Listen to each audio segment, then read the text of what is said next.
Hello my dear students, हमने पिछले video में हिस्ट्री का लेसन नंबर 2 यहाँ तक देखा था। Now we will start oral sources. Written sources हमने देखे थे, मटेरियल सोर्सेस देखे थे। अभी हम ओरल सोर्सेस देखेंगे। Ovis, folk songs, folk tales and similar literature is passed on from generation to generation by word of mouth. This literature is not in the written form. Its authors are unknown. This type of literature preserved by oral tradition forms the oral sources of history. अब देखिए, oral sources किसे बोलते हैं कि कोई बात जो होती है वो ज़बान से ज़बान यानी एक जनरेशन दूसरी जनरेशन को बताती है, फिर वो जनरेशन अपनी और नई जनरेशन को बताती है। तो ऐसे करके वो बातें हम तक पहुंचती हैं, है ना। तो हमारे जो पूर्वज होंगे उन्होंने कुछ बातें बोली होंगी नेक्स्ट जनरेशन से, और ऐसे करके फिर नेक्स्ट जनरेशन ने और आगे की जनरेशन को वो सब बताया होगा। तो इस तरह से वो बातें ना हम तक पहुंची हैं, है ना। तो ये जो होता है ये ओरल सोर्सेस होते हैं। कुछ चीज़ें जो है बात मतलब सुन के ही हम तक पहुंचती हैं, है ना। तो हमने डायरेक्ट वो इंसान से नहीं सुना है जो जिसने वो बात कही थी, लेकिन जनरेशन टू जनरेशन हर जनरेशन को अगली जनरेशन को बताया जाता है। तो वो जो बात है हम तक पहुंचती है ना। तो वो होता है ओरल सोर्सेस। तो ओवीज, फोक सॉन्ग्स, पुराने ज़माने के गाने जो है अभी भी न्यू जनरेशन भी गाती है। क्यों? क्योंकि उन्होंने वो सुने हैं। फोक टेल्स, कहानियाँ, हमारे ज़माने में हमारे बचपन में जो हमने कहानियाँ सुनी थी वो हम अपने बच्चों को बताते हैं। तो वो जो बातें हैं, वो जो स्टोरीज़ है, वो जनरेशन टू जनरेशन ऐसे ही कैरी फॉरवर्ड होता रहता है। तो जैसे आप व्हाट्सएप का मैसेज डालते हो ना, एक मैसेज आपके पास आता है तो वो आप किसी और को भेजते हो।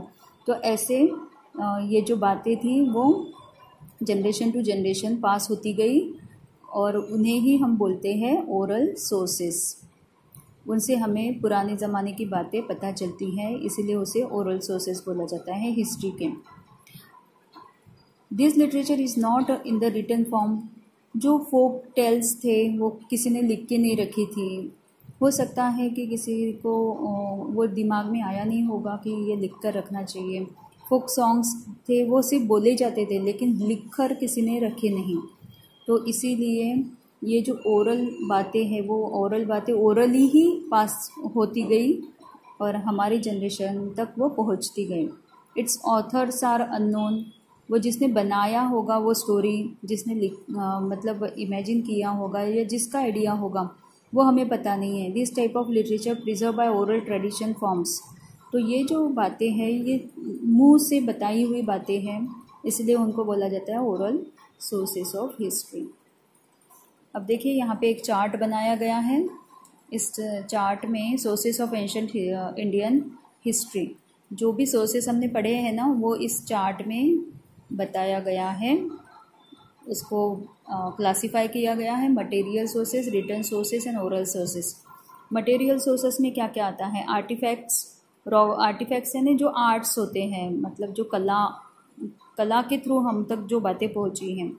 तो कुछ चीज़ें हैं, रॉक पेंटिंग्स है, पॉटरी है, टेराकोटा ऑब्जेक्ट्स हैं, देन बीड्स है, ऑर्नामेंट्स है, स्कल्पचर है। स्कल्पचर यानी मूर्तियाँ वगैरह होती है ना बनाई हुई। ऑर्नामेंट्स यानी गहने, मेटल ऑब्जेक्ट्स बनाई हुई है। कोई शस्त्र बनाए जाते हैं या टूल्स होते हैं, वेपन्स होते हैं, कॉइन्स, वेपन्स, ये सारी क्या हैं? आर्टिफैक्ट्स हैं। और स्ट्रक्चरल रिमेन्स है, केव्स, हाउसेस, स्तूपा, यानी इसमें बिल्डिंग्स टाइप जो है वो आता है स्ट्रक्चर में। Okay, stupa, rock cut caves यानी गुफाएं, घर, उनके घर कैसे थे, गुफाएं किस तरह की थी, तब उस ज़माने के टेम्पल कैसे हुआ करते थे, चर्चेस कैसे, मॉस्क्यू यानी मस्जिद, और पिलर्स कैसे होते थे, ये पूरा आता है मटेरियल सोर्सेस में। रिटन सोर्सेस में क्या आएगा? Inscriptions on Harappan seals. आपने देखा होगा जो सील होते थे पुराने ज़माने के, सील यानी क्या? स्टैम्प। सील मतलब क्या होता है? स्टैम्प। तो पुराने ज़माने में भी उस तरह के स्टैम्प यूज़ करते थे और उस पर कुछ लिखा हुआ होता था, तो वो होते थे इंस्क्रिप्शन, उसे बोलते थे इंस्क्रिप्शंस। वैदिक लिटरेचर, फिर मेसोपोटामियन क्ले टैबलेट्स, तो कुछ मट्टी के भी टैबलेट्स टाइप होता था और उसमें कुछ लिखा हुआ रहता था।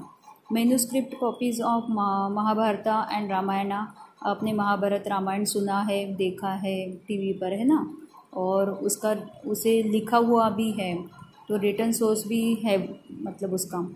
Jain and Buddhist literature, Jain धर्म और बुद्धिस्ट धर्म के जो बुक्स लिखे गए हैं उसमें भी बहुत सी बातें हमें पता चलती हैं।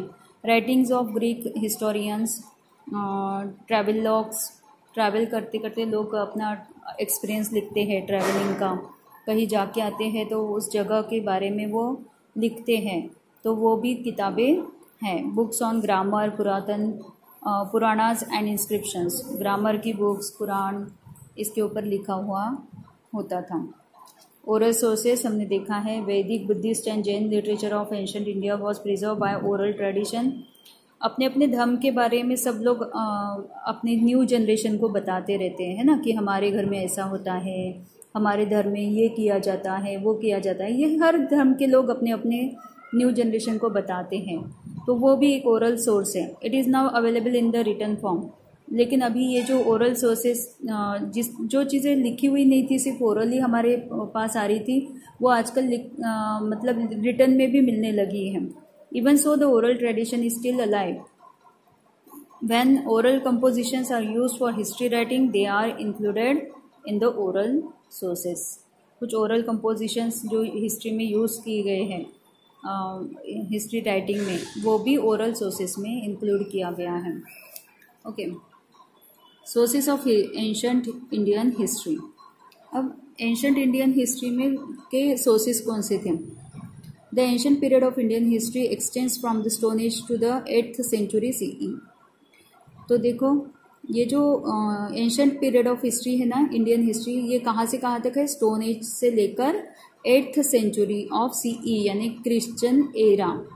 CE यानी क्रिश्चियन एरा, तो 8वां सेंचुरी जो था क्रिश्चियन एरा का, तब तक की ये हिस्ट्री का एंशंट हिस्ट्री का पीरियड आता है। We learn about the stone age period of Indian history through archaeological excavations.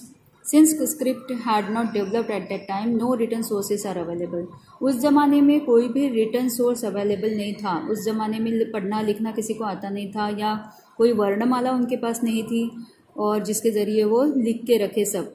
However, information about the ancient period from 1500 BCE onwards can be derived from Vedic literature। लेकिन ancient period का जो 1500 साल before Christ era जो था, ये जो period था, उसका लिटरेचर हमें वैदिक लिटरेचर में मिलता है। उसकी जानकारी हमें वैदिक लिटरेचर में मिलती है। In the beginning the Vedas were not in the written form. Veda, आपने सुना होगा, वेद जो होते हैं वो रिटन फॉर्म में नहीं थे पहले। The ancient Indians had developed the technique of memorising and reciting them. Memorising and reciting them. तो एंशंट इंडियंस ने क्या किया था, वो जो वेद होते थे उनको याद करने की टेक्निक अपनाई। The Vedas were written down later on, और वेद जो है बाद में लिखे गए। The Vedas and the post-Vedic literature form an important source of ancient history, Indian history। तो ये जो वेद है इसमें बहुत कुछ लिखा हुआ है जिसके ज़रिए हमें हिस्ट्री का पता चलता है। It includes the Brahmanas, the Upanishads, the epics Ramayana and Mahabharata, the Jain and Buddhist literature, plays, poems, stone and pillar inscriptions, travelogues of foreign travelers, etc। तो वेद में हमें बहुत कुछ पता चलता है। इसमें हमें जैसे ब्राह्मणास, उपनिषद क्या होते थे, फिर ये जो बड़े बड़े ग्रंथ है रामायण महाभारत क्या था, उसमें क्या क्या हुआ था, उसके बाद जैन और बुद्धिस्ट लिटरेचर में क्या क्या है, वो सब हमें इसमें मिल जाता है। We also learn about ancient Indian history through material sources like archaeological remains. तो मटेरियल सोर्सेस हमने देखा है पिछले वीडियो में कि क्या होता है, उसके ज़रिए भी हमें एंशंट हिस्ट्री का पता चलता है। Ancient monuments and points found in excavations. तो जब खुदाई हुई थी या खोज हुई थी, तो खोज में बहुत सारे मॉन्यूमेंट्स हमें मिले थे, कॉइन्स मिले थे, उसके ज़रिए भी हमें हिस्ट्री का पता चलता है। Precautions to be taken while writing history. अब हिस्ट्री लिखते समय हमें क्या क्या प्रिकॉशंस लेने चाहिए। It is necessary to take precautions while using this sources to write history. ये कुछ प्रिकॉशंस है जो हमें लेने चाहिए। A written document cannot be said to be authentic just because it is old. कोई भी रिटन डॉक्यूमेंट सिर्फ पुराना है इसलिए वो सही है, सच है, ऐसा हम नहीं समझ सकते। It needs to be examined critically as to who wrote it, why and when it was written. तो वो जो रिटन मटेरियल है वो सब जिसने लिखा होगा वो सच ही होगा ऐसा हम मान के नहीं चल सकते। उसके ऊपर हमें मतलब सच का हमें पता लगाना पड़ेगा कि ये किसने लिखा है, कब लिखा है, क्यों लिखा है, और लिखा है तो सच है क्या, ये सब हमें ढूंढ के फिर उसके ऊपर भरोसा करना चाहिए। The conclusion drawn on the basis of various genuine documents how to be cross checked and corroborated with one another. तो ये जो है जेन्युइन डॉक्यूमेंट्स जो होते हैं यानी सच्चे वाले डॉक्यूमेंट्स जो होते हैं तो वो जो है उसको हमें जांच लेना चाहिए, पहले परख लेना चाहिए और उसके बाद ही उसके ऊपर भरोसा करना चाहिए। Such critical analysis is very important in the writing of history. तो ये जो है ये एनालिसिस बहुत ज़रूरी है। ये हर तरफ से वो हिस्ट्री का जो भी हिस्सा होगा, जो भी हमें चीज़ मिली है उसके ऊपर हमें खोज करनी चाहिए, वो सच है कि झूठ है और कितना ऑथेंटिक है वो हमें इसके बारे में हमें पहले सोचना चाहिए, फिर उसके ऊपर हमें भरोसा करना चाहिए। ठीक है, तो यहाँ ये लेसन जो है ख़त्म हो रहा है और इसकी जो क्वेश्चन आंसर्स है मैं अगले वीडियो में आपको भेजूँगी। Till then bye, have a nice day, thank you.